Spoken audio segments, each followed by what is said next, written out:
71 news TV একটি ভিন্নধর্মী উদ্যোগ।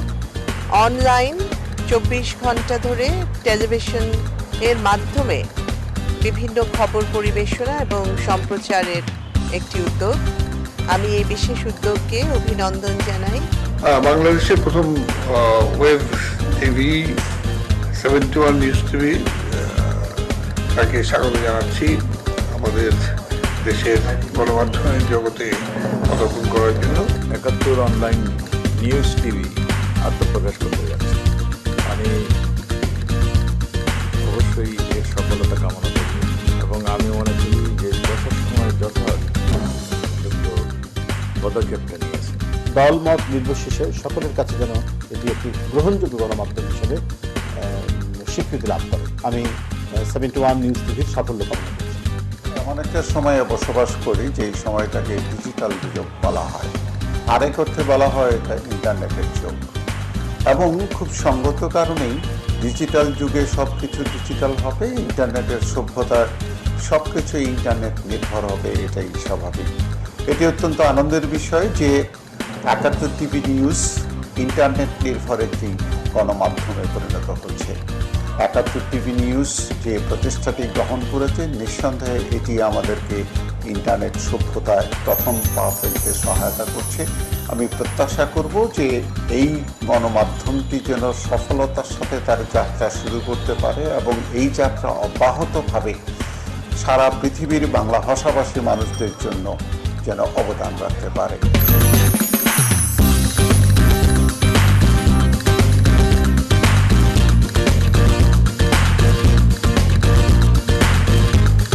দেশবাসী চায় দেশ এবং দুনিয়ার খবর সবসময় অবগত হতে এবং তাদেরকে সেই সম্পর্কে তথ্য তুলে ধরার জন্য যত বেশি প্রচার মাধ্যম হাজির হয় সেটাই মঙ্গলজনক দেশবাসীর জন্য।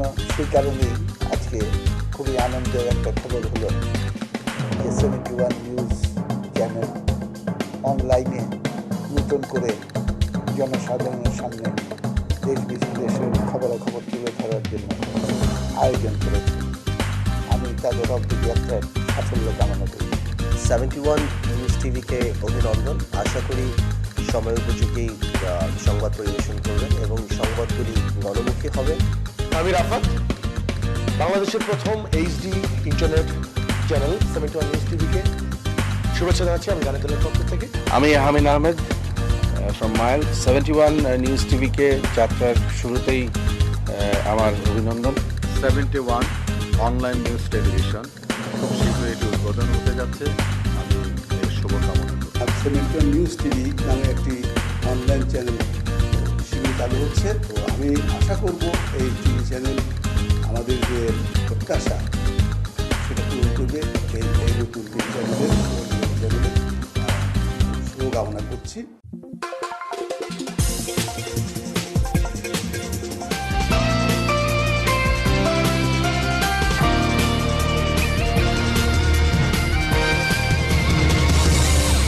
You are watching 71 News Television. আমাদের গ্রামখানি ছবির মতন মাটির তলায় এর ছড়ানো রতন। সুজলা সুফলা শস্য শ্যামলা আমাদের এই বাংলাদেশ।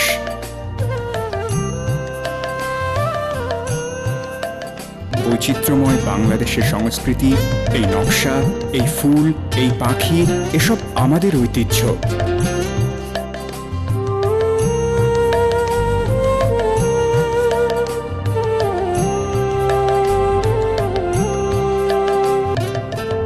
ছায়াসুনিবির ছোট ছোট গ্রামগুলি যার প্রাণকেন্দ্র। মাঠের পর মাঠ, এঁকে বেঁকে চলেছে অসংখ্য নদী, চারিদিকে সবুজ সবুজ গাছপালা। এই অপরূপ দৃশ্যে মন ভরে যায় যেন স্বর্গের থেকেও সুন্দর এই দেশ। গ্রাম বাংলার ইতিহাস, ঐতিহ্য, সংস্কৃতির খবর জানতে দেখতে থাকুন 71 নিউজ টিভি।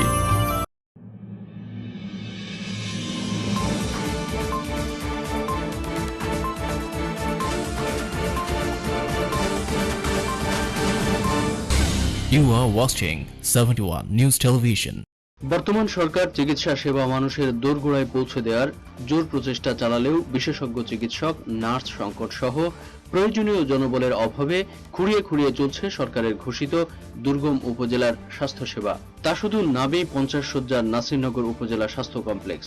অবকাঠামোগত উন্নয়ন হলেও চিকিৎসা সেবা ও জনবল মোটেই বাড়েনি। বিশেষজ্ঞ চিকিৎসক, নার্স সংকট সহ প্রয়োজনীয় জনবল না থাকায় উপজেলা স্বাস্থ্য কমপ্লেক্সের চিকিৎসা ব্যবস্থা মুখ থুবড়ে পড়েছে। ব্রাহ্মণবাড়িয়ার নাসিরনগর উপজেলার 50 শয্যা হাসপাতালে 21 জন ডাক্তার থাকার কথা থাকলেও বর্তমানে 12 জন ডাক্তারের পদ শূন্য রয়েছে। এই উপজেলার নাগরিকরা আধুনিক চিকিৎসার সুযোগ সুবিধা থেকে বঞ্চিত রয়েছে। চাহিদা মতো নার্স ও ডিএসএফ সুবিধা না থাকায় ওটি চালু করতে পারছে না হাসপাতাল কর্তৃপক্ষ।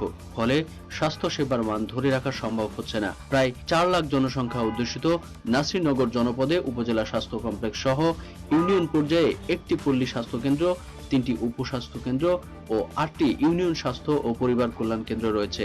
এসব কেন্দ্রে চিকিৎসক, কর্মচারী, ঔষধ ও যন্ত্রপাতির স্বল্পতা, বিদ্যুৎ, পানি, স্যানিটেশন সমস্যা, অপরিচ্ছন্ন পরিবেশ, জরাজীর্ণ অবকাঠামো, চিকিৎসক ও কর্মচারীদের আবাসিক সংকট, ব্লাড ব্যাংক না থাকা সহ নানাবিধ সংকটে উপজেলা ইউনিয়ন পর্যায়ের স্বাস্থ্যসেবা ভেঙে পড়ার উপক্রম হয়েছে। ফলে সরকার ঘোষিত সবার জন্য স্বাস্থ্যসেবা এই উপজেলায় অধরাই বলা চলে।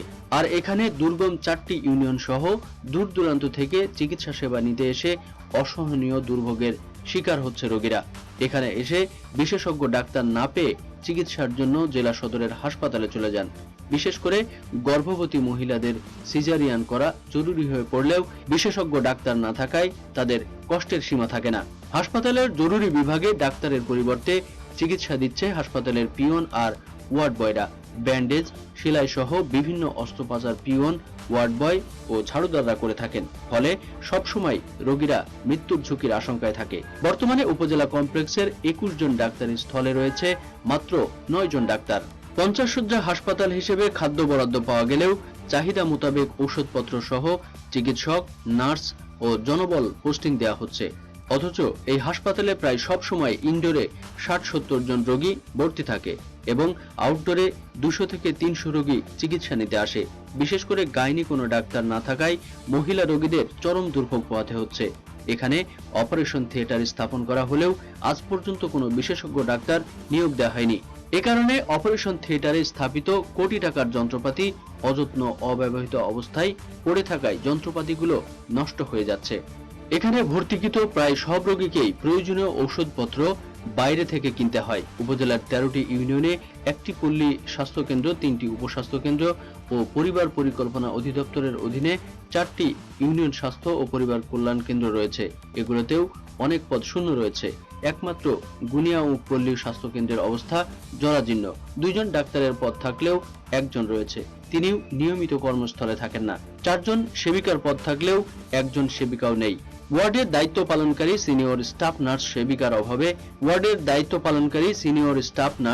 সেবিকার অভাবে পারদর্শী আয়রা ইনজেকশন পুশ করে থাকে স্বীকার করে জানায়, রাতে দিনে 2 জন নার্স কাজ করতে করতে প্রায় অসুস্থ হয়ে পড়ে। অনেকটা আক্ষেপ করে এই নার্স বললেন, আমরা খুব কষ্টে আছি, বাসায় স্বামী অসুস্থ থাকলেও তার সেবা করতে পারছি না। নার্স না থাকার কারণে সমস্যা হচ্ছে, আমাদের কাজে ব্যাঘাত ঘটতেছে। জীবনে এখন আমার আমি একা পারতেছি না, যারা আমার সহযোগিতারা করতেছে। 14 জন নার্স থাকা যেত, আমরা 3 শিফটে 3 জন আসছি, আমরা অফ নিতে পারি না, ছুটি চলে না। সকাল ডিউটিতে তো কমপক্ষে 2 জন লাগে, তবে বলতে এত বড় হসপিটাল এটা ম্যানেজ করা সম্ভব হচ্ছে না। উপজেলা স্বাস্থ্য ও পরিবার পরিকল্পনা কর্মকর্তা চিকিৎসক, নার্স ও জনবল সংকটের কথা স্বীকার করে জানান, চিকিৎসক, নার্স ও জনবল সংকট থাকায় স্বল্প সংখ্যক ডাক্তার ও সেবিকা দিয়ে চিকিৎসা সেবা প্রদান করা হচ্ছে। সরকারিভাবে প্রয়োজনীয় ওষুধ সরবরাহ থাকলেও কেবলমাত্র ডাক্তার ও নার্সের অভাবে চিকিৎসা সেবা প্রদানে হিমশিম খেতে হচ্ছে। এ বিষয়ে প্রতি মাসেই স্বাস্থ্য অধিদপ্তরের মহাপরিচালক সহ সংশ্লিষ্ট কর্তৃপক্ষকে অবহিত করা হলেও এর কোনো সমাধান হচ্ছে না। নাসিরনগর হসপিটাল 50 শয্যা বিশিষ্ট হসপিটালের লোকবল সংকট, বিশেষ করে সেবা প্রদানকারী ডাক্তার এবং নার্সদের সংখ্যা খুবই অপ্রতুল, যে কারণে যে সেবা সমূহ আমাদের দেওয়া সম্ভব বা আমাদের উচিত আর কি, এইটা আমাদের সবসময় সম্ভব হয়ে ওঠে না। বিশেষ করে হসপিটালের ইনডোরে যে সার্ভিস, যেখানে নার্সরাই মুখ্য, সেখানে দেখা যায় যে প্রতিদিন প্রায় 60 থেকে 70 জন রোগী ভর্তি থাকে, কিন্তু 2 জন মাত্র নার্স যারা এই 3 বেলা শিফটে কাজ করে কুলাইতে পারেন না, যে কারণে অচিরেই আমাদের প্রয়োজনীয় সংখ্যক লোকবল বিশেষ করে নার্স পদায়ন করা খুবই জরুরি। এছাড়া যে আউটডোর সার্ভিসের জন্য যে প্রয়োজনীয় সংখ্যক যে মেডিকেল অফিসারেরও স্বল্পতা আছে, কনসালটেন্ট বিশেষ করে ইউসির ব্যাপারে এখানে গাইনি কনসালটেন্ট নেই এবং অ্যানেস্থেসিয়ার কনসালটেন্ট নেই, যে কারণে আমরা ইউসি সমস্ত সুযোগ সুবিধা এখানে থাকা সত্ত্বেও ইউসির সেবা আমরা দিতে পারতেছি না। ফার্মাসিস্ট একজন নাই, অথচ ফার্মাসিস্ট ছাড়া ওষুধের ব্যাপারে যেমন এখন আমাদের রফিক সাহেব চলে গেছে, এখন কিন্তু অন্য একজন ক্যাটাগরি থেকে আইনা লোক আমরা এখানে চার্জে দিয়ে রাখছি। নাসিরনগর উপজেলা চেয়ারম্যান বলেন, বর্তমান সরকার ঘোষিত সবার জন্য স্বাস্থ্য সেবা নিশ্চিতে জননেত্রী শেখ হাসিনা সরকার কাজ করে যাচ্ছে। তাই নাসিরনগরে প্রয়োজনীয় চিকিৎসক, নার্স ও জনবল সংকট নিরসনে সরকারের স্বাস্থ্য মন্ত্রণালয়ের হস্তক্ষেপ কামনা করেন তিনি। নাসিরনগর উপজেলা স্বাস্থ্য কমপ্লেক্সে 50 সদস্য বিশিষ্ট সেই হাসপাতালে এখন ডাক্তারের সমস্যা আছে, নার্সের সমস্যা আছে। ডাক্তার যেখানে 21 জন উপজেলা স্বাস্থ্য কমপ্লেক্সে 50 সদস্য বিশিষ্ট হাসপাতালে থাকার কথা, সেই জায়গাতে আছে মাত্র 8 জন। আর নাসিরনগর উপজেলা এই স্বাস্থ্য কমপ্লেক্সে 9 জন নার্সের জায়গায় আছে মাত্র 2 জন। 9 জন নার্সের জায়গাতে আছে মাত্র 2 জন। সেই জায়গাতে আমাদের নাসিরনগর উপজেলার প্রত্যন্ত অঞ্চল থেকে অনেক রোগীরা স্বাস্থ্যসেবা নেওয়ার জন্য আসে। সেই ক্ষেত্রে নাসিরনগর উপজেলার ডাক্তার এবং নার্স সংকটের কারণে অনেক সময় মানুষ, অনেক রোগীরা ভোগান্তি। পরবর্তী বাংলাদেশ সরকার এবং জননেত্রী শেখ হাসিনা আপনার নেতৃত্বে বাংলাদেশের প্রতিটা ঘরে ঘরে স্বাস্থ্যসেবা পৌঁছাতে দেওয়ার জন্য যে উদ্যোগ নেওয়া হয়েছে, তার প্রশংসার দাবিদার আমরা সরকারের কাছে আমরা কৃতজ্ঞ। নাসিরনগর যদি আমাদের এই ডাক্তার সংকট এবং নার্সের সংকট যদি আমরা খুব শীঘ্রই যদি আমাদের সেই সংকট থেকে উত্তরণের পথ করে দেয়, তাহলে নাসিরনগর উপজেলার প্রত্যেকটি মানুষ, প্রত্যেকটি এলাকা, প্রত্যেকটি গ্রাম থেকে মানুষ স্বাস্থ্যসেবা নেওয়ার জন্য যেভাবে আসে, মানুষের আশা আকাঙ্ক্ষার প্রতিফলন করবে আমরা বিশ্বাস করছি। আর মানুষের মৌলিক চাহিদার মধ্যে স্বাস্থ্য, সেটা 1 নম্বর সম্পদ। যদি স্বাস্থ্য ভালো না থাকে, দেশের সুনাগরিক হিসেবে প্রতিষ্ঠা করা ছোটো বাচ্চাদেরকে এবং ভবিষ্যৎ প্রজন্মদেরকে আমাদেরকে দাঁড় করাতে হলে তাদেরকে এই স্বাস্থ্যসেবা নিশ্চিত করতে হবে। তাই স্বাস্থ্যসেবা নিশ্চিত করার জন্য আমি অনুরোধ করব যে যথাযথ কর্তৃপক্ষ আমাদের নাসিরনগর উপজেলার 50 সদস্য বিশিষ্ট হাসপাতালকে দিকে গুরুত্ব বিবেচনা করে আমাদের ডাক্তার এবং নার্স সংকট যদি খুব শীঘ্রই যদি আমাদের এইটা সমাধান দেয়, তাহলে আমাদের নাসিরনগর উপজেলাবাসী তার জন্য কৃতজ্ঞতা করব ইনশাআল্লাহ। ব্রাহ্মণবাড়িয়ার নাসিরনগর থেকে আক্তার হোসেন ভুইয়া, 71news.tv।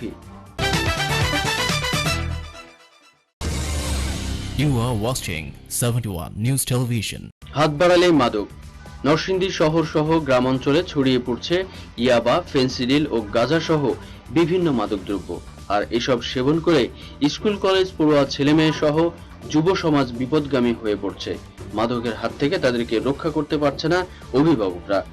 প্রভাবশালী মহল মরজালে মুরগির ফার্মের ভিতর মাদক মিশ্রিত নকল এনার্জি ড্রিঙ্ক কারখানা স্থাপন করে দীর্ঘদিন যাবৎ বাজারজাত করে আসছিল তারা।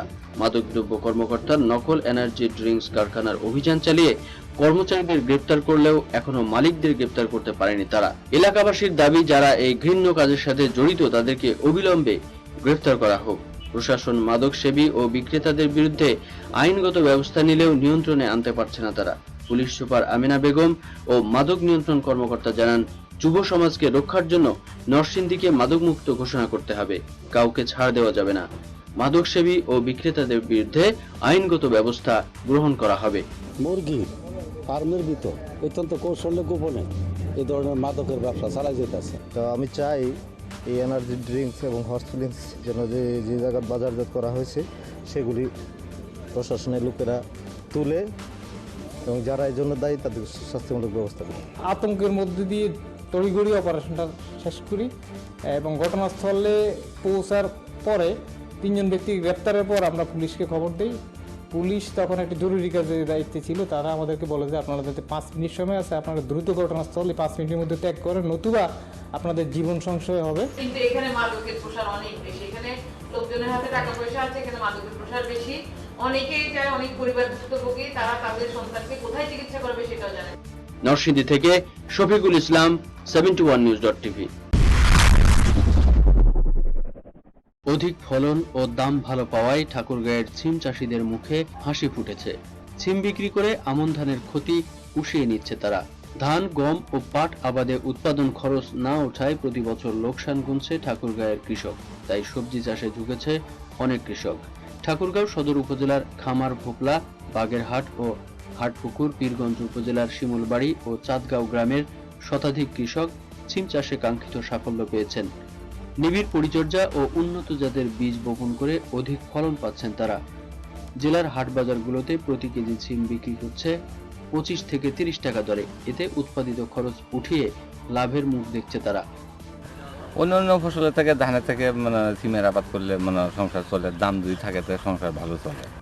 আমি আজ 3 বছর যাবৎ এই সিম চাষ করতেছি। আমাদের এলাকায় 50 জনের মতো কৃষক সিম চাষ করে। সিম চাষ আসলে একটা লাভজনক ফসল, যার জন্য আমরা চাষ করি। 15-16 বছর চাষ করি, তো তাতে আমি লাভবান পাইতেছি। সিম চাষে উন্নত মনে করেন যে মোটর সাইকেল কিনলাম, একটা সেলো মেশিন, জমি টমি কিছু রাগ করছি। এখন মনে করেন যে এই ঠাকুরের দৃষ্টিতে বহু জায়গায় সরে গেছে জিনিসটা আমাকে দেখে। না, ধান গম থেকে অবশ্যই সিম লাভবান। সিম আবাদ করছি, মনে করেন এখানে 12 কাঠা মাটি, এটা সহ বিক্রি হয়ে গেল প্রায় 10,000 টাকা। আরও সম্ভবত বিক্রি হবে নিম্নে 40 থেকে 50,000 টাকা। আর ওই 10 কাঠা মাটি থেকে ধান আর কত পাবো? 10 কাঠা মাটি থেকে ধান বড় 10 মন, বিক্রি আছে 5 থেকে 6,000 টাকা। অবশ্যই সিমিতে লাভবান। স্থানীয় চাহিদা মিটিয়ে সিম সরবরাহ হচ্ছে দেশের বিভিন্ন অঞ্চলে। আমি সিমের পাইকার। সিম কিনি 15 টাকা, বিক্রি 18 টাকা। বিভিন্ন জায়গায় দেয়, পঞ্চগড়, আপনার নীলফামারী, যেখানে যেদিন যেরকম বাজার হয় সেভাবেই বিক্রি করি। এবার জেলার 225 হেক্টর জমিতে সিমের আবাদ হয়েছে বলে জানিয়েছে স্থানীয় কৃষি বিভাগ। সিম চাষ করে তাদের ভাগ্যের চাকা ঘুরিয়ে ফেলছে। আগামীতে হয়তো আমরা এ ব্যাপারে আরোটা অগ্রগামী ভূমিকা রাখতে পারবো এবং চাষিরা এগিয়ে যাবে। ঠাকুরগাঁও থেকে সাদ্দাম হোসেন, 71news.tv।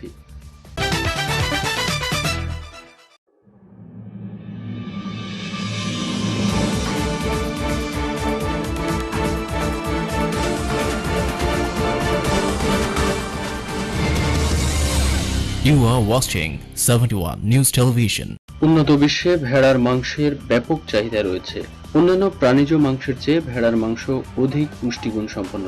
মাংসের পাশাপাশি ভেড়ার লোম থেকে পাওয়া উল দেশের অর্থনীতিতে গুরুত্বপূর্ণ ভূমিকা রাখতে সক্ষম হবে।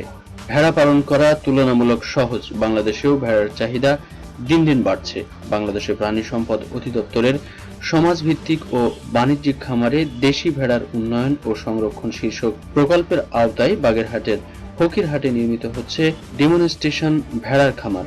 5 একর জমির উপর প্রায় 2 কোটি টাকা ব্যয়ে নির্মাণাধীন খামারের কাজ প্রায় শেষ পর্যায়ে।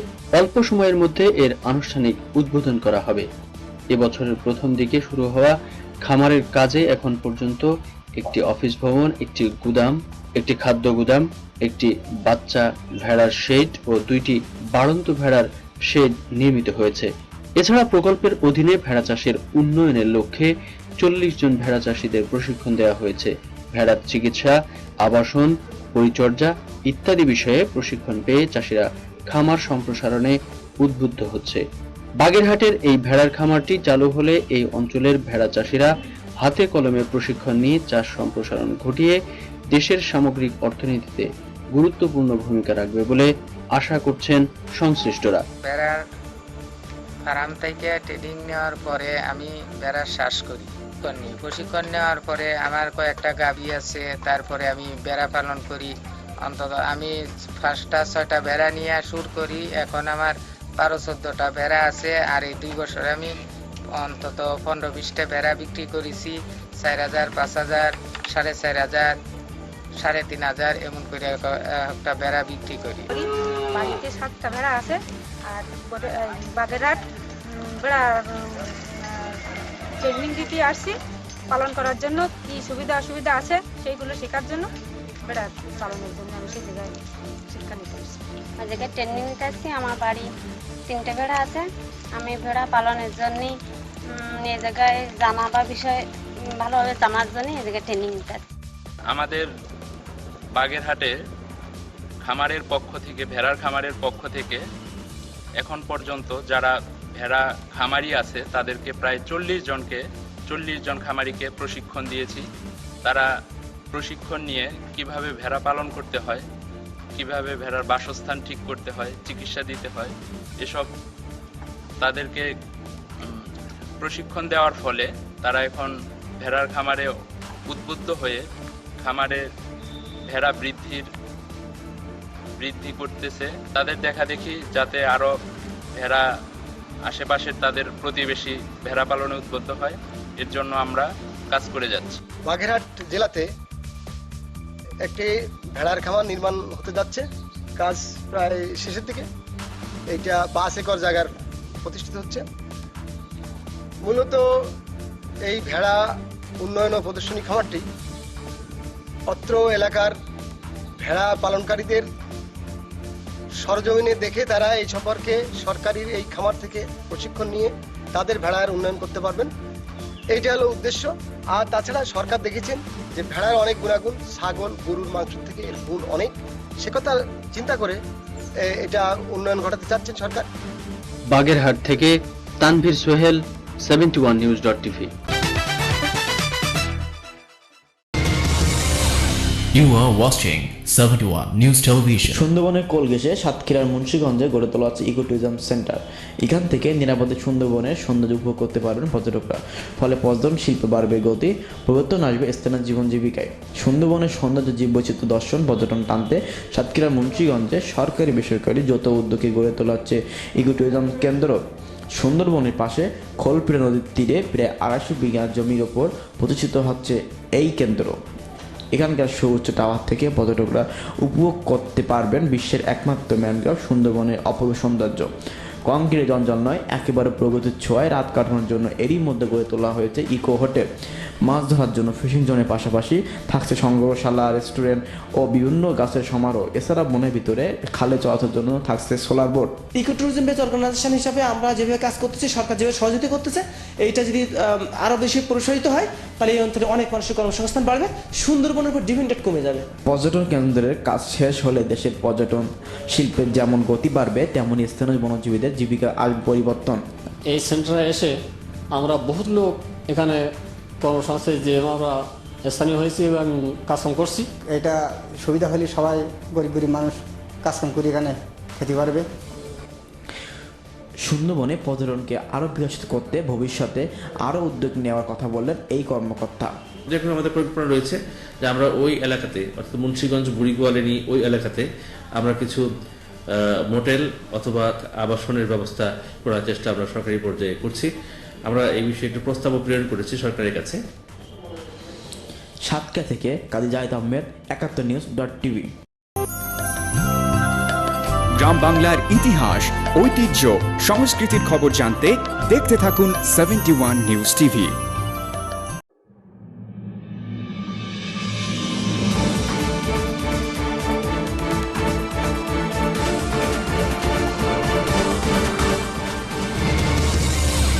You are watching 71 News Television.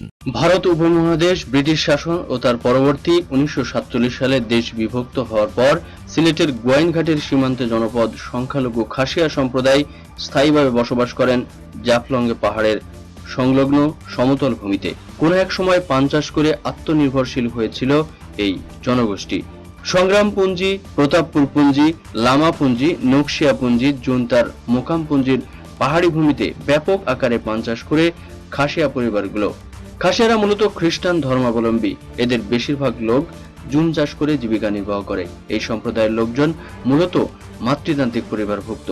মেয়েরা হাটবাজার সহ যাবতীয় কাজ করেন। এই পরিবারগুলো জুমে বিভিন্ন প্রজাতির ফল মূল চাষ করে, যেমন পান, সুপারি, নারিকেল, কমলা, লেবু। খাসিয়াদের প্রধান পেশা পান চাষ। প্রাকৃতিক দুর্যোগের কারণে পান চাষে লোকসান হচ্ছে, তাই পান চাষের লোকসান এড়াতে যৌথ চাষের দিকে ঝুঁকে পড়েছে অনেকেই। কারণ তাদের জুমে অন্যান্য ফলমূল চাষ করেও পান চাষ করা যায়। তারা মনে করেন যৌথভাবে পান চাষ করা যায়।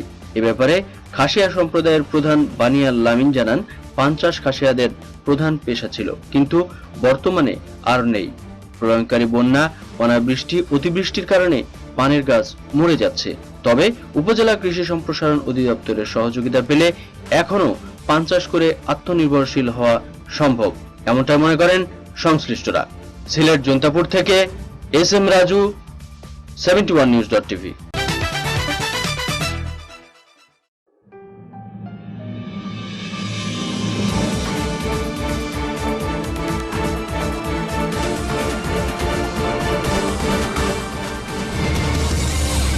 You are watching 71 News Television. টমেটোর মতো দেখতে পুষ্টিকর এক ধরনের নতুন সবজির চাষ শুরু হয়েছে আমাদের দেশে, আর এটি করছেন শেরেবাংলা কৃষি বিশ্ববিদ্যালয়ের একদল গবেষক। তাদের দাবি, মেক্সিকান টমেটো নামে এই সবজির পুষ্টিগুণ ক্যান্সার প্রতিরোধ সহ ভিটামিন সির অভাব পূরণ করবে। বিশেষ বৈশিষ্ট্য থাকায় এটিতে রোগবালাইয়ের আক্রমণও অনেক কম। হঠাৎ দেখলে মনে হবে গাঁওগ্রামের বিষাক্ত বুনো ফোসকা বেগুন, পাতা দিয়ে মোড়ানো থাকে যার ফল।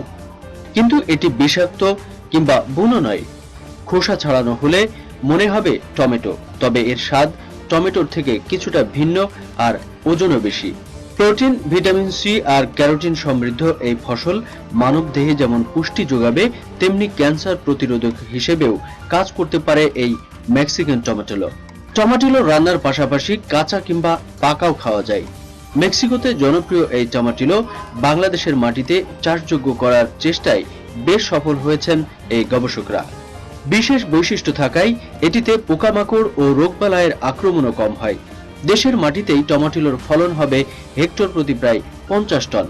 প্রতিষ্ঠানটির উপাচার্য বলছেন, মেক্সিকোর সাথে বাংলাদেশের জলবায়ুর যথেষ্ট মিল রয়েছে, ফলে এটি বাংলাদেশের কৃষক পর্যায়ে জনপ্রিয় হওয়ার ভালো সম্ভাবনা আছে। সুস্বাদু ও নানা পুষ্টি সমৃদ্ধ হওয়ায় ভোক্তারাও গ্রহণ করবে বলে আশাবাদী তিনি। চেরি, স্ট্রবেরি, ড্রাগন ফল, প্যাশনের মতো এটিও ভিনদেশী, যার বাণিজ্যিক চাষাবাদ দেশের উর্বর মাটিতে সম্ভব বলে মনে করেন বিশেষজ্ঞরা। Lifestyle desk. আমাদের গ্রামখানি ছবির মতন মাটির তলায় এর ছড়ানো রতন।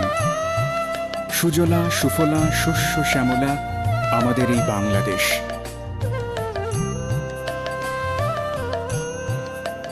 বৈচিত্র্যময় বাংলাদেশের সংস্কৃতি, এই নকশা, এই ফুল, এই পাখি, এসব আমাদের ঐতিহ্য।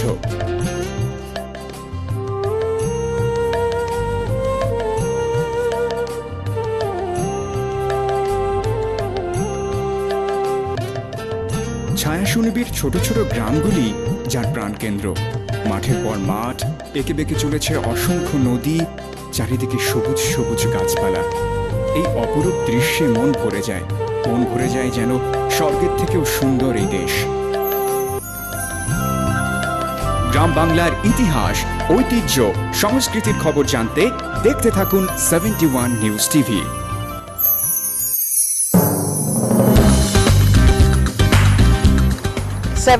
নিউজ টিভি একটি ভিন্নধর্মী উদ্যোগ। অনলাইন 24 ঘন্টা ধরে টেলিভিশন এর মাধ্যমে বিভিন্ন খবর পরিবেশনা এবং সম্প্রচারের একটি উদ্যোগ। আমি এই বিশেষ উদ্যোগকে অভিনন্দন জানাই।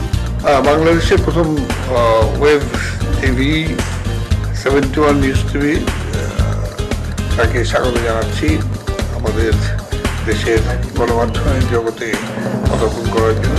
71 অনলাইন নিউজ টিভি আত্মপ্রকাশ করতে যাচ্ছে। আমি অবশ্যই এর সফলতা কামনা করি এবং আমি মনে করি যে যথাসময়ে পদক্ষেপটা নিয়েছে। দলমত নির্বিশেষে সকলের কাছে যেন এটি একটি গ্রহণযোগ্য গণমাধ্যম হিসেবে স্বীকৃতি লাভ করে। আমি 71 নিউজ টিভির সাফল্য কামনা করছি। এমন একটা সময়ে বসবাস করি যেই সময়টাকে ডিজিটাল যুগ বলা হয়, আরেক অর্থে বলা হয় এটা ইন্টারনেটের যুগ। এবং খুব সঙ্গত কারণেই ডিজিটাল যুগে সব কিছু ডিজিটাল হবে, ইন্টারনেটের সভ্যতার সব কিছু ইন্টারনেট নির্ভর হবে, এটাই স্বাভাবিক। এটি অত্যন্ত আনন্দের বিষয় যে 71 টিভি নিউজ ইন্টারনেট নির্ভর একটি গণমাধ্যমে পরিণত হচ্ছে।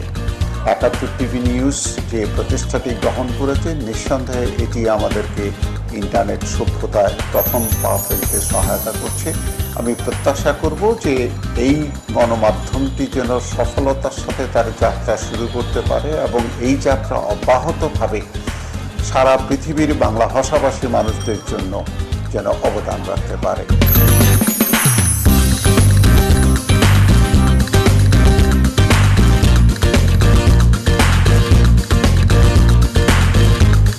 দেশবাসী চায় দেশ এবং দুনিয়ার খবর সবসময় অবগত হতে এবং তাদেরকে সেই সম্পর্কে তথ্য তুলে ধরার জন্য যত বেশি প্রচার মাধ্যম হাজির হয় সেটাই মঙ্গলজনক দেশবাসীর জন্য।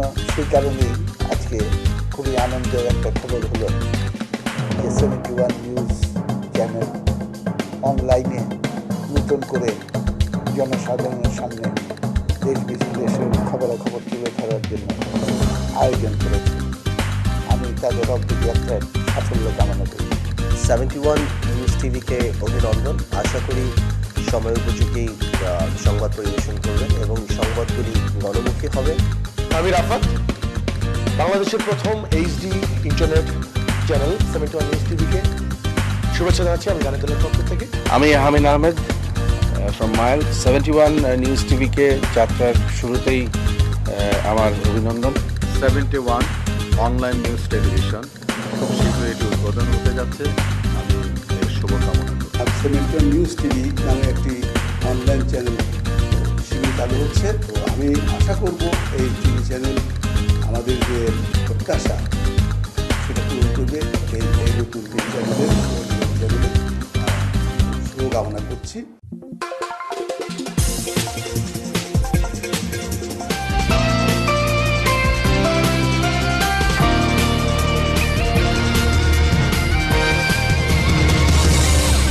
You are watching 71 News Television.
বাড়াইলারে বন্ধু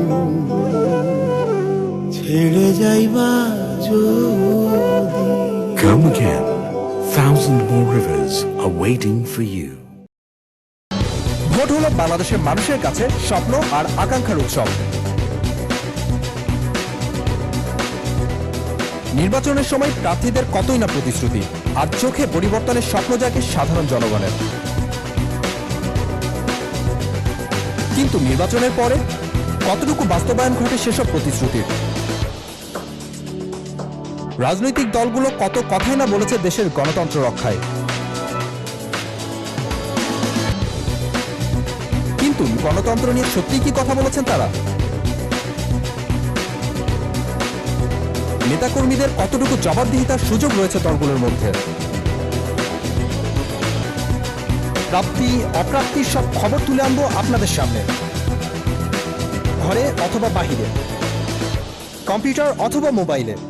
দেখতে থাকুন 71 নিউজ টেলিভিশন।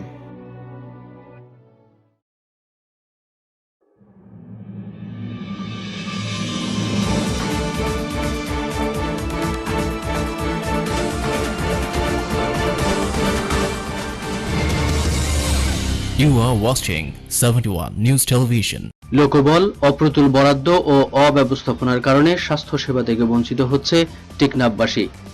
দেশের সর্বদক্ষিণ সীমান্তের একমাত্র উপজেলা স্বাস্থ্য কমপ্লেক্সটির কার্যক্রম মারাত্মকভাবে ভেঙে পড়েছে। এতে চরম দুর্ভোগ পোহাতে হচ্ছে রোগীদের। বৈধ ও অবৈধ লক্ষাধিক মিয়ানমার নাগরিক সহ প্রায় 3.5 লাখ লোকের বসতি এই উপজেলায়। তার তুলনায় এখানে নেই পর্যাপ্ত নার্স, স্বাস্থ্যকর্মী, নেই হাসপাতালের নিরবিচ্ছিন্ন বিদ্যুৎ ব্যবস্থা, শূন্য রয়েছে টেকনিশিয়ান সহ 128টি পদের মধ্যে 67টি পদ। চিকিৎসক বাদে 61টি পদের লোকবল নিয়ে এলাকার স্বাস্থ্য নিশ্চিত করে ইতিমধ্যে দেশের 106টি উপজেলা স্বাস্থ্য কমপ্লেক্সের মধ্যে 48তম স্থানে রয়েছে এটি। সরকারের পাশাপাশি দেশি বিদেশি এনজিও কার্যক্রমের কারণে এটি সম্ভব হয়েছে বলে মনে করেন সংশ্লিষ্টরা। তো 16টার ভিতরে এখন শূন্য পদে আছে মোটামুটি আপনার 13টা। তো গভর্নমেন্ট স্টাফ যারা আছেন তাদের as a auxiliary of Bangladesh government আমরা রেড ক্রিসেন্টের পক্ষ থেকে এখানে কাজ করতেছি। 4 জন আমাদের স্টাফ আছেন, প্লাস ক্লিনিংয়ের জন্য আমাদের ক্লিনিং স্টাফ আছে, সিকিউরিটির জন্য বাংলাদেশ রেড ক্রিসেন্ট সোসাইটির সিকিউরিটি স্টাফ আছে। আর আরও আরেকটা ব্যাপার হচ্ছে আগামী ফেব্রুয়ারির ফার্স্টের দিকে আমাদের আরও 5 জন এখানে নার্স হিসেবে এখানে কাজ করার জন্য আসতেছে।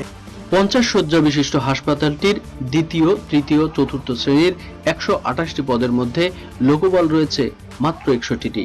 অর্ধেকেরও বেশি জনবল এই হাসপাতালে না থাকলে রেড ক্রিসেন্ট সহ কয়েকটি এনজিও নার্স সহ বেশ কিছু স্টাফ দিয়ে এগিয়ে এসেছে।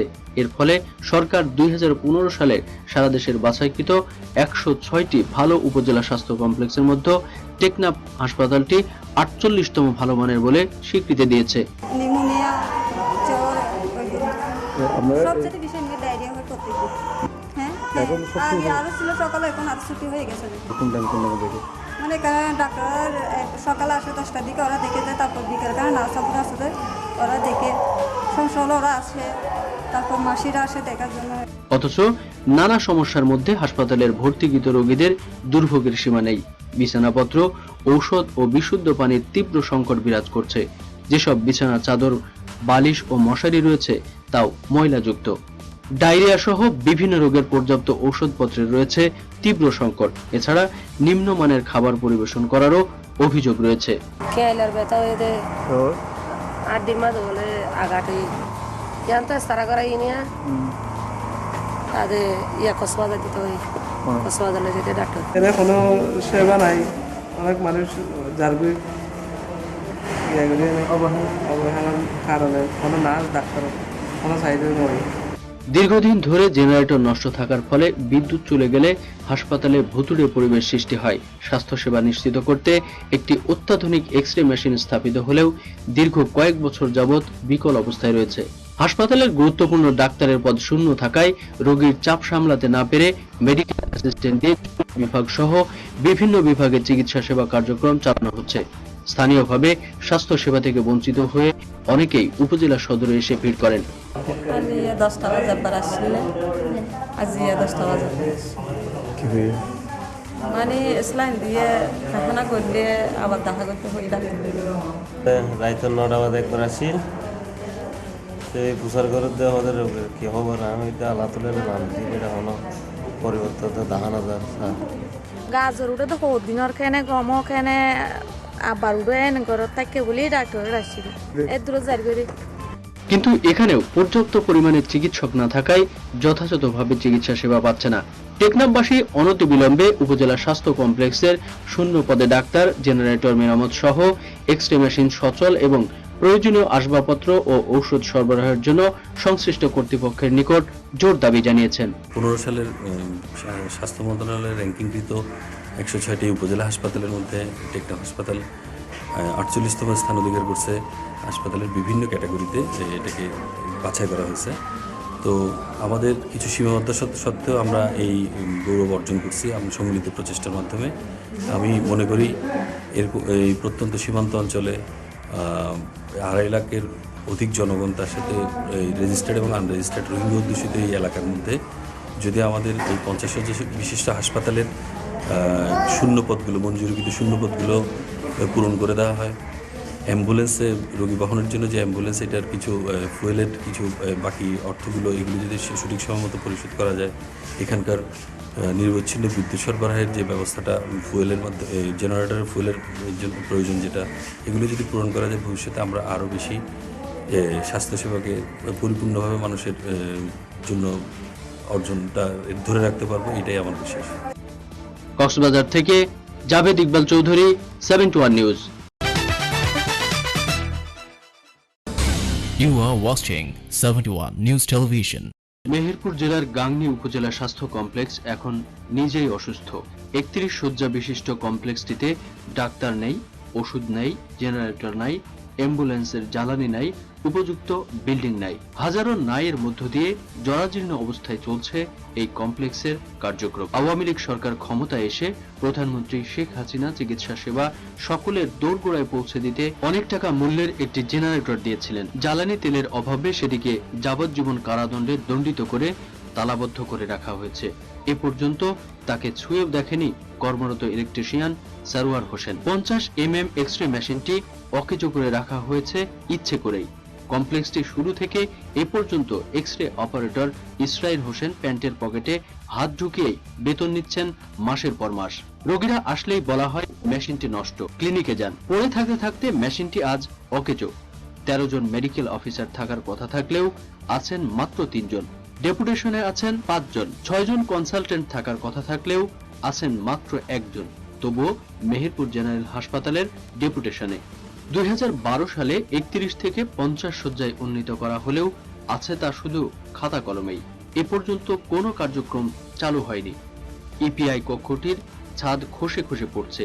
এরই মধ্যে জায়গার স্বল্পতার কারণে ভ্যাকসিন রাখা খুব কষ্টের ব্যাপার হয়ে দাঁড়িয়েছে। বৈদ্যুতিক সমস্যার কারণে ইতিমধ্যে 5টি ফ্রিজ অকেজো হয়ে পড়ে আছে।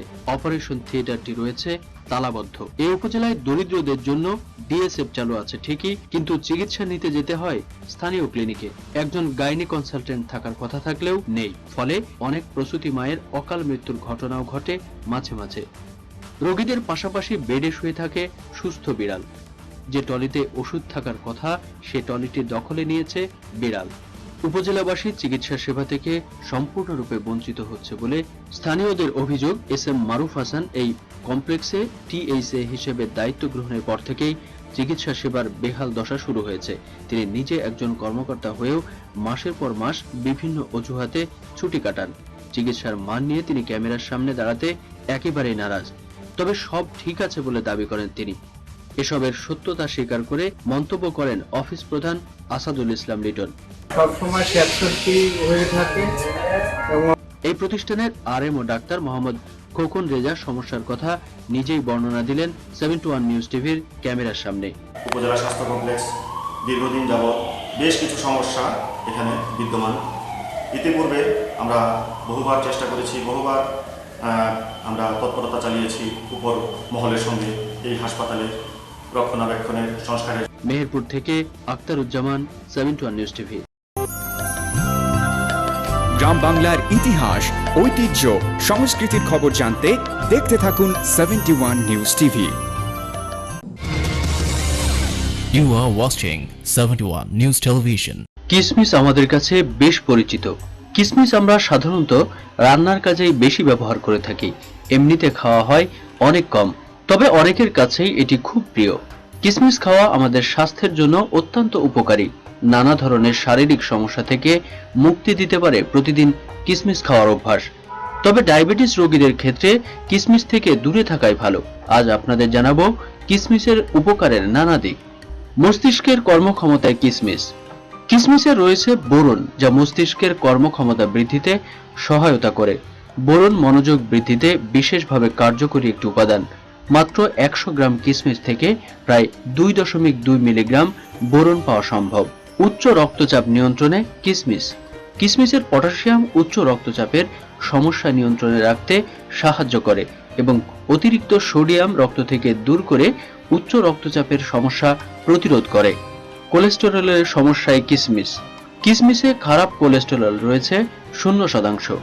এছাড়া কিসমিসের সলুবল ফাইবার খারাপ কোলেস্টেরল দূর করে কোলেস্টেরলের সমস্যা প্রতিরোধে সহায়তা করে। 1 কাপ কিসমিস থেকে প্রায় 4 গ্রাম পরিমাণে সলুবল ফাইবার পাওয়া যায়। চোখের সুরক্ষায় কিসমিস। প্রতিদিন কিসমিস খাওয়ার অভ্যাস বার্ধক্যজনিত চোখের সমস্যা সমাধান করে। কিসমিসের অ্যান্টিঅক্সিডেন্ট এবং পলিফেনল ম্যাকুলার ডিগ্রেডেশন প্রতিরোধ করে চোখের সুরক্ষায় কাজ করে। অ্যাসিডিটির সমস্যা সমাধানে কিসমিস। কিসমিসের ম্যাগনেসিয়াম ও পটাশিয়াম আমাদের পাকস্থলীর অতিরিক্ত অ্যাসিড, যা অ্যাসিডিটির সমস্যা তৈরি করে, তা দূর করতে সহায়তা করে। কোলোরেক্টাল ক্যান্সার প্রতিরোধে কিসমিস। ফাইবার সমৃদ্ধ খাবার কোলোরেক্টাল ক্যান্সার প্রতিরোধে সবচেয়ে বেশি কার্যকরী। মাত্র 1 টেবিল চামচ কিসমিস আপনাকে প্রায় 1 গ্রাম পরিমাণ ফাইবার দিতে পারে। এছাড়াও কিসমিসের টার্টারিক অ্যাসিড হজম সমস্যা দূর করে পরিপাকতন্ত্রের সুরক্ষা করে। রক্ত স্বল্পতায় কিসমিস। আমরা সকলেই জানি দেহে আয়রনের অভাবের কারণে রক্ত স্বল্পতার সমস্যা তৈরি হয়। কিসমিসে রয়েছে প্রচুর পরিমাণে আয়রন। 1 কাপ কিসমিসে রয়েছে প্রায় 6 মিলিগ্রাম আয়রন, যা আমাদের দেহের প্রায় 17% আয়রনের ঘাটতি পূরণ করতে সক্ষম। দাঁত ও মাড়ির সুরক্ষায় কিসমিস। অনেকে ভাবতে পারেন কিসমিসে চিনি রয়েছে, যা দাঁতের জন্য ক্ষতিকর, কিন্তু চিনির পাশাপাশি কিসমিসে রয়েছে ওলিনোলিক অ্যাসিড, যা মুখের ভিতরে ক্ষতিকর ব্যাকটেরিয়া জন্মাতে বাধা দেয় এবং ক্যাভিটি প্রতিরোধে কাজ করে। তাই প্রচুর পরিমাণে কিসমিস খান এবং সুস্থ থাকুন। Lifestyle desk, 71 news TV.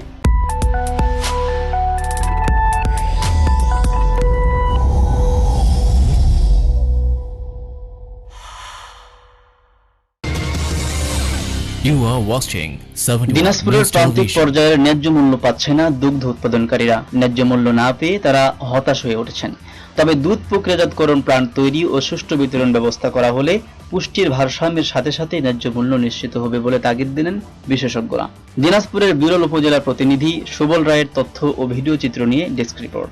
দুধের ন্যায্য মূল্য থেকে বঞ্চিত হচ্ছে জেলার প্রান্তিক পর্যায়ের দুগ্ধ উৎপাদনকারীরা, যারা ব্যক্তি উদ্যোগে অথবা বিভিন্ন সরকারি প্রতিষ্ঠান ও এনজিও থেকে ঋণ নিয়ে গাভী পালন করে দুধ উৎপাদনে ভূমিকা রাখছেন।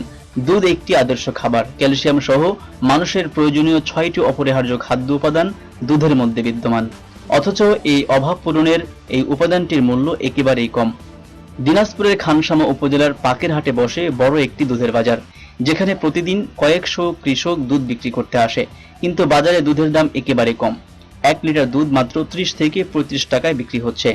আর যেদিন আমদানি বেশি হয় সেদিন 20 থেকে 25 টাকা দরে দুধ বিক্রি করতে হয় তাদেরকে। দিনাজপুর জেলায় মোট গবাদি গরুর সংখ্যা 11,53,436টি। এর মধ্যে মহিষের সংখ্যা 78,263টি। জেলায় দুধ উৎপাদনের লক্ষ্যমাত্রা 44,828 মেট্রিক টনের বিপরীতে দুধ উৎপাদন 46,105 মেট্রিক টন। প্রান্তিক পর্যায়ে দুধ উৎপাদনকারীরা বললেন, এই এলাকায় দুধের দাম নেই। সরকার দুধ ক্রয়ে পদক্ষেপ গ্রহণ করলে তাদের উপকার হতো। যে দামে দুধ বিক্রি হয় তাতে তাদের পোষায় না বলে জানালেন তারা। এই দুধ বিক্রি করে পোষায় না আমার, এই 30 টাকা 35 টাকা দুধ বেচা পোষায় না। গরুর ঘাস নাই, সমস্যা। এতে গরিব মানুষ, এতে মজুরির দাম বেশি, 200 টাকা পায়, 250 টাকা পায়, দুধ পোষায় না আমার। বিক্রি করে আসছি তো দাম টাম নাই, 25 টাকা 20 টাকা। আর সরকার টাকা দুধটা টানলে হয় তাহলে দাম পাইলে হয়, কিন্তু এখানে দুধের কোনো দাম নাই। 20 টাকা 25 টাকা দুধ যদি সরকার এখানে কোনো পদক্ষেপ নিত, মানে সরকার দুধ কিনতো, তাহলে আমরা গরিব মানুষের খুবই উপকার হতো। এই এলাকায় দুধ ক্রয়ের বেশিরভাগ ক্রেতা দুধ ক্রয় করেন মিষ্টি তৈরির জন্য। তবে দুধ ক্রেতারা জানালেন আমদানির উপর দুধের দাম নির্ভর করে। যেদিন আমদানি বেশি হয় সেদিন দুধের দাম কমে যায়। একটু দুধের আমদানি বেশি আছে, হয়তো এখন পর্যন্ত কেউ নেয়নি বা কোনো পাইকারপত্র আসে নাই। যেমন ওদের যারা এই দুধটা বেচে তাদেরও যেন একটা ইয়া হয়। 35 টাকা আমরা প্রায় আমি প্রতিদিন কিনি, 30-35 এরকম করেই কিনি। সচরাচর এখানে মার্কেটে না জিজ্ঞাসা করেন 100% লোক, আমি কথা মিথ্যা বললাম নাকি, 30, 35, 40 এরকম করে মার্কেট কোনো দিন। আজকে কম, আজকে এইটাই আমি বলবো, ওয়ালা আসেনি। জেলায় দুধ উৎপাদনের মাত্রা সন্তোষজনক। 6টি উপাদান বিদ্যমান দুধ প্রতিদিন প্রত্যেক ব্যক্তিকে খাওয়ার পরামর্শ দিলেন জেলা প্রাণী সম্পদ কর্মকর্তা। আমরা সবাই জানি যে মিল্ক একটা হচ্ছে আইডল ফুড। মিল্ক থেকে ক্যালসিয়ামের একটা মেইন সোর্স এবং প্রোটিনেরও একটা সোর্স মিল্কের। সেজন্য মিল্ক গ্রামীণ পর্যায়ে দেখা যাচ্ছে যে প্রচুর পরিমাণ মিল্ক উৎপাদন হয়, কিন্তু প্রপার ডিস্ট্রিবিউশন এবং প্রসেসিংয়ের অভাবে এটা সবার কাছে পৌঁছতেছে। এই জন্য দেখা যাচ্ছে যে গ্রামীণের যারা হতদরিদ্র জনগণ, তারা মিল্কের পুষ্টিগুণ থেকে তাদের ঘাটতি দেখা যাচ্ছে। এক বিশেষজ্ঞ জানালেন ক্যালসিয়াম ও প্রোটিনের প্রধান উৎস দুধ। হতদরিদ্র জনগণ পুষ্টি ঘাটতিতে ভুগছে। সেজন্য সরকার ও উদ্যোক্তাদের এগিয়ে এসে উত্তরাঞ্চলে মিল্ক প্রক্রিয়াজাতকরণ প্লান্ট তৈরি করা সহ দুধের বাই প্রোডাক্ট তৈরি করে দুধ বিপণন ব্যবস্থা জোরদার করা প্রয়োজন বলে জানালেন তিনি। দিনাজপুর জেলায় গবাদি প্রাণীর সংখ্যা 11,53,436টি, মহিষের সংখ্যা 78,263টি। 2012-13 অর্থ বছরে দুধ উৎপাদনের লক্ষ্যমাত্রা ছিল 44,828 মেট্রিক টন, উৎপাদন হয়েছে 46,105 মেট্রিক টন এবং দুধ উৎপাদন সন্তোষজনক। আমাদের লক্ষ্যমাত্রা পূরণ হয়েছে, এবছরও লক্ষ্যমাত্রা পূরণ হবে আশা করি। সরকারের কার্যকরী পদক্ষেপ গ্রহণ করলে একদিকে যেমন জেলার প্রান্তিক পর্যায়ে দুগ্ধ উৎপাদনকারীরা পাবে দুধের ন্যায্য, অন্যদিকে দূর হবে গরিব হতদরিদ্রের পুষ্টি ঘাটতি। পাশাপাশি দুধ বিপণন ব্যবস্থায় ফিরবে গতির সঞ্চার। দিনাজপুর থেকে সুবল রায়, 71 news TV. You are watching 71 News Television. সন্ত্রাসী কিংবা দ্বৈত দানব নয়, শুধু কুকুরের উৎপাতে ঠাকুরগাঁও আধুনিক সদর হাসপাতালে রোগী ও অভিভাবকরা অতিষ্ঠ হয়ে পড়েছে। কুকুরের ভয়ে চিকিৎসা না নিয়ে হাসপাতাল ছাড়ছে রোগীরা। এসব যেন দেখার কেউ নেই। ঠাকুরগাঁয়ের এই চিত্র উঠে এসেছে আমাদের প্রতিনিধি সাদ্দাম হোসেনের 2 পর্বের ধারাবাহিক প্রতিবেদনে। ঠাকুরগাঁও জেলা শহরের পুরাতন বাসস্ট্যান্ড এলাকায় 1987 সালে সদর হাসপাতাল প্রতিষ্ঠিত হয়। 100 শয্যা থেকে 250 বেডের হাসপাতাল হলেও অবকাঠামোর উন্নয়ন হয়নি। শয্যার অভাবে বাড়তি রোগীর ঠাঁই হয় মেঝেতে, কখনো কখনো বারান্দায়। এরপর কুকুরের উৎপাত, বিড়ম্বনায় পড়েছে রোগী ও অভিভাবকরা। আমার স্ত্রী এখানে আছে হসপিটালে, ওই কুকুর আমাকে ধাওয়া করে। যখন কুকুরকে পিটাতে যাই, কুকুর আমার সামনে আসে। আমি পানি আনতে যাই, আর দূরে আসে কুকুর আমাকে ঘেরা করে যে পায়ের পিঠে খামাতে যায়। বাইরে থেকে কুকুরটা আসে, বুঝছেন, আসার পর বেডের নিচে বসে থাকে থাকে, কারণ আমরা হয়তো ফেরাই দিতে পারি, আর আবার সিস্টাররা দেখলে দেখে না দেখে। পাউরুটি, বিস্কুট ও ভাত তরকারিও খেয়ে ফেলছে তাদের। হাসপাতালের ভিতর বাহিরে মলমূত্র ত্যাগ করছে কুকুর। আক্রমণের শিকার হচ্ছে অনেকেই। কুকুরের ভয়ে আতঙ্কিত রোগীরা। ক্লিনিক ব্যবসায়ীদের এখন পোয়াবরা। নিচতলায় পড়েনি, শুধু এমার্জেন্সির সামনে 1-2 দিন আমার চোখে পড়ছে। সেটা সঙ্গে সঙ্গে ওয়ার্ডগুলোকে বলা হয়েছে যে কুকুরকে বিতাড়িত করো, সঙ্গে সঙ্গে সেটাকে সরাই দেওয়া হয়েছে। জনসাধারণের স্বাস্থ্য সেবা নিশ্চিত করতে হাসপাতালটিকে কুকুর মুক্ত রাখতে জোর দাবি জানিয়েছে ভুক্তভোগীরা। ঠাকুরগাঁও থেকে সাদ্দাম হোসেনের পাঠানো তথ্য ছবিতে ডেস্ক নিউজ, 71 নিউজ টিভি।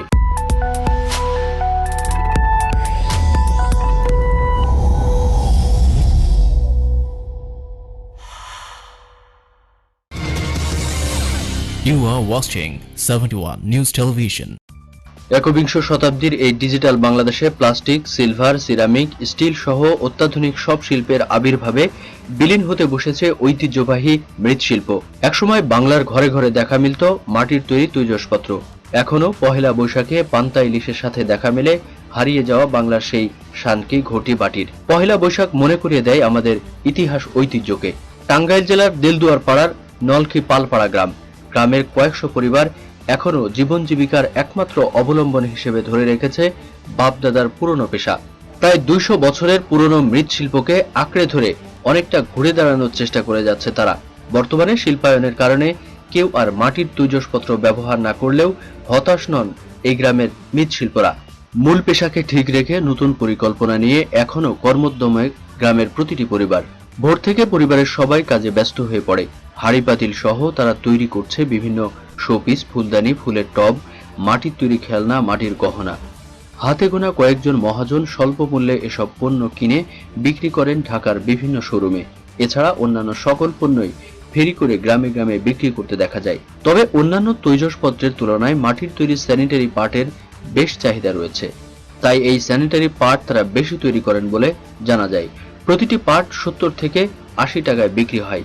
এসব পণ্য বিক্রি করে যতটুকু উপার্জন তা দিয়েই চলে সংসার, ছেলে মেয়ের পড়াশোনা। তবে প্রতিটি পরিবারের সন্তানদের পড়াশোনার পাশাপাশি পৈতৃক এই পেশায় সহযোগিতা করতে দেখা যায়।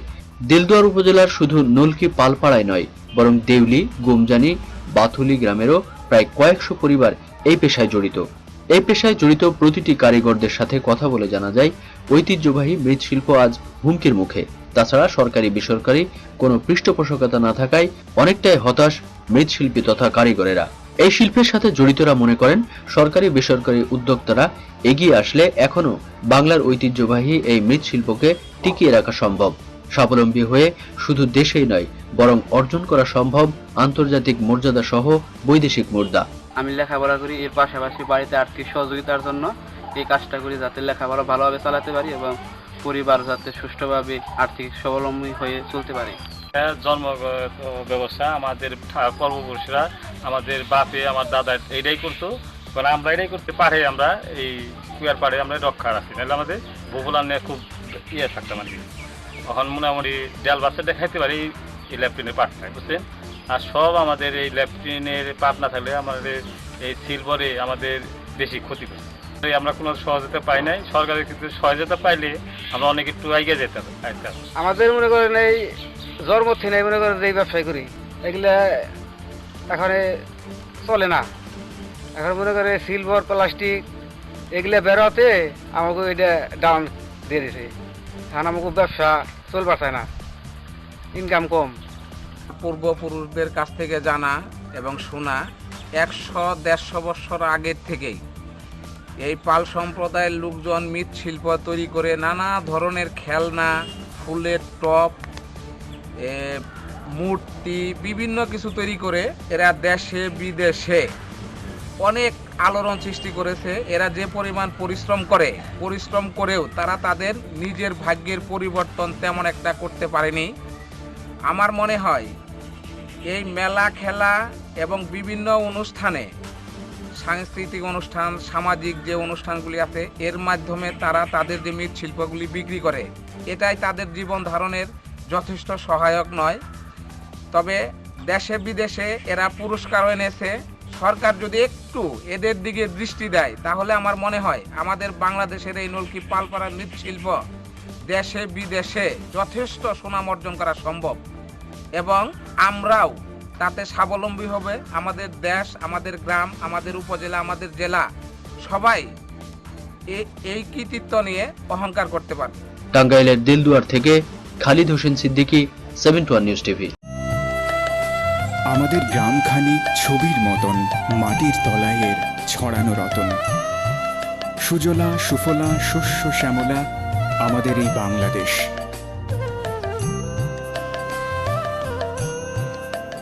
বৈচিত্র্যময় বাংলাদেশের সংস্কৃতি, এই নকশা, এই ফুল, এই পাখি, এসব আমাদের ঐতিহ্য।